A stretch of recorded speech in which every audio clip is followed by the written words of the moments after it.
Hello and namaste to everyone. Welcome back to another episode of our yoga series. मेरा नाम है संस्कृति अरोरा और मैं हूँ आपकी हेक्सा योगा एक्सपर्ट। और आज हम बात करेंगे पीरियड्स पेन के बारे में, जिसको मेडिकल टर्म में डिसमेनोरिया भी बोलते हैं। ये बहुत सारी गर्ल्स में बहुत कॉमन है। हम लोग को मूड स्विंग्स एक्सपीरियंस होना, पीरियड्स में क्रैम्प्स एक्सपीरियंस होना, a lot of irritation, getting anxious, getting stress. So आज हम बहुत ही सिंपल योगा प्रैक्टिसेस के बारे में बात करेंगे, कैसे वो योगा प्रैक्टिसेस आपको पीरियड्स पेन में, पीरियड्स में जितने भी मूड स्विंग्स होते हैं उनको काम डाउन करने में डेफिनेटली हेल्प करेगा। और जो जितने भी आपके क्रैम्प्स है पीरियड्स में होने के दौरान, उनको टॉलरेट करने की जो क्षमता है, जो लेवल है, वो डेफिनेटली इंक्रीज़ करेगा। तो चलिए चलते हैं कुछ सिंपल योगा प्रैक्टिसेस की तरफ। पहली योगा प्रैक्टिस है शशक आसना, जिसको चाइल्ड्स पोज भी कहा जाता है। शशक आसन के लिए सबसे पहले आप अपने दोनों घुटनों पे आ जाइए नीलिंग पोजीशन में, और you have to sit back vajrasana के जैसे। और फिर धीरे से अपने दोनों घुटनों को स्प्रेड करना है इस तरीके से। दोनों पाम्स को अपने थाइस के बीच में रखना है और श्वास छोड़ते हुए अपने हाथों को आगे स्ट्रेच करना है और माथे को ज़मीन से टच कर देना है और रिलैक्स करना है।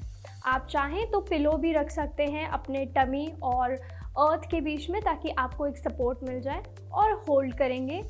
ध्यान रखिए, अगर आपको एंकल से रिलेटेड कोई डिस्कम्फर्ट हो रहा है या कभी भी कोई भी आसन करते समय कोई भी डिस्कम्फर्ट हो, तो आप उस आसन को मत करिए और किसी प्रोफेशनल की हेल्प से ही करिए। और धीरे से वापस आ जाना है।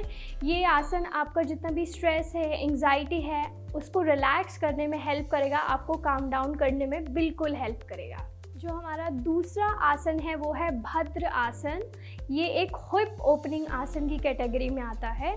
इसको तितली आसन भी बोलते हैं कुछ लोग। इसके लिए आप अपने दोनों पैरों को आगे की तरफ स्ट्रेच करिए और श्वास छोड़ते हुए अपनी दोनों सोल ऑफ द फुट को जॉइन करना है और अपने ग्रॉइन रीजन के पास जितना स्ट्रेच कर सकते हैं करना है। और अपने दोनों कोहनियों से अपने घुटनों को नीचे की तरफ दबाना है और थोड़ा सा आगे झुकना है जहाँ तक आप कंफर्टेबल हैं, और होल्ड करना है इसको कुछ सेकंड के लिए। एंड ध्यान रखिए, अगर आपको तब भी पीरियड क्रैम्प्स हो रहे हैं तो आसनों को नहीं करिए, आप सिर्फ रेस्ट करिए। ये एक हार्मोन जिसका नाम है प्रोस्टाग्लैंडिन्स, उसकी वजह से आपको पीरियड क्रैम्प्स होते हैं। योगा आपको हेल्प करेगा आपका टॉलरेंस लेवल इंक्रीज़ करने में। पेन तो उतना ही होएगा, लेकिन आपकी टॉलरेंस करने की क्षमता बढ़ जाएगी। और धीरे से वापस। हमारी जो थर्ड योगा प्रैक्टिस है वो भी एक आसन है जिसका नाम है पश्चिमोत्तान आसन, जिसको सीटेड फॉरवर्ड फोल्ड पोजीशन भी कहते हैं। इसके लिए एक बार फिर अपने दोनों पैरों को सामने की तरफ स्ट्रेच करना है। आप चाहें तो पिलो का भी इस्तेमाल कर सकते हैं अपने थाई और टमी के बीच में रखने के लिए। और एक्सहेल करते हुए जितना आगे आप झुक पा रहे हैं झुकिए, और बिल्कुल कंफर्टेबल होके इनहेल एक्सहेल करना है। आपको ब्रेथ को बिल्कुल भी नहीं रोकना है और रिलैक्स करना है। मेक श्योर अगर आपको सर्वाइकल जैसी कोई प्रॉब्लम है तो आप इस पोस्चर को अवॉइड करें या फिर किसी प्रोफेशनल की गाइडेंस में ही करें। और धीरे से वापस आ जाइए। ये पोस्चर अगेन बहुत अच्छा है आपका स्ट्रेस रिलीज़ करने के लिए, आपका काम डाउन करने के लिए, और बेसिकली आपका जो पैरासिम्पैथेटिक नर्वस सिस्टम है उसको एक्टिवेट करने के लिए, ताकि आपको अच्छा लगे और आप ड्यूरिंग द पीरियड्स भी उस फेज को भी एकदम अच्छे से एंजॉय कर सकें। हमारी नेक्स्ट योगा प्रैक्टिस अगेन एक आसना है जिसका नाम है शव आसन। आई नो हम में से बहुत लोग बोलते हैं कि हम तो डेली करते हैं, but shavasana is the most difficult asana and it's really good to release all the stress and to make you feel super happy. So उसके लिए आपको लेट जाना है अपने पीठ के बल, दोनों पाम्स को आसमान की तरफ रखना है, अपने दोनों पैरों के बीच में शोल्डर लेवल का गैप देना है, और बिल्कुल अपने पूरे शरीर को एक शव की तरह एकदम ढीला छोड़ देना है। जैसे शव होता है, बिल्कुल भी इधर उधर नहीं हिलता है, बिल्कुल भी नहीं मूवमेंट होता है, तो वैसे ही एकदम एब्सोल्यूट स्टिल रहना है और अपने पूरी बॉडी को रिलैक्स करना है कॉन्शियसली। ये आसन आप 20 से 25 मिनट कर सकते हैं या जितना आपके पास टाइम है। आप चाहें तो 5 मिनट में भी ख़त्म कर सकते हैं और आप इसको 1 घंटा भी कर सकते हैं। बस कंडीशन यही है कि आपको मूवमेंट नहीं करना है और आपको प्रेजेंट में रहना है। आपने इससे पहले क्या किया था पास्ट में, आप फ्यूचर में क्या करेंगे, आपको ये सब नहीं सोचना है। आपको सिर्फ बॉडी को रिलैक्स करने का ट्राई करना है। ये था हमारा शवासन। अब बढ़ते हैं अगले आसन की तरफ।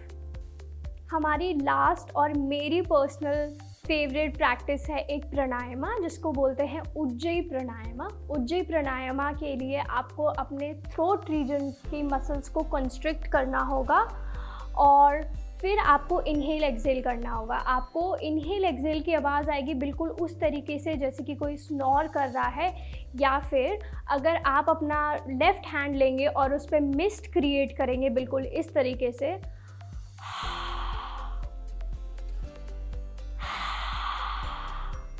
तो जो एक्सिलेशन के टाइम पे आपने मेरे थ्रोट से आवाज़ सुनी, बिल्कुल वैसी ही आवाज़ आनी चाहिए माउथ क्लोज करके। तो इस तरीके से ये प्रैक्टिस होगी। मैं आप लोगों को करके दिखा देती हूँ।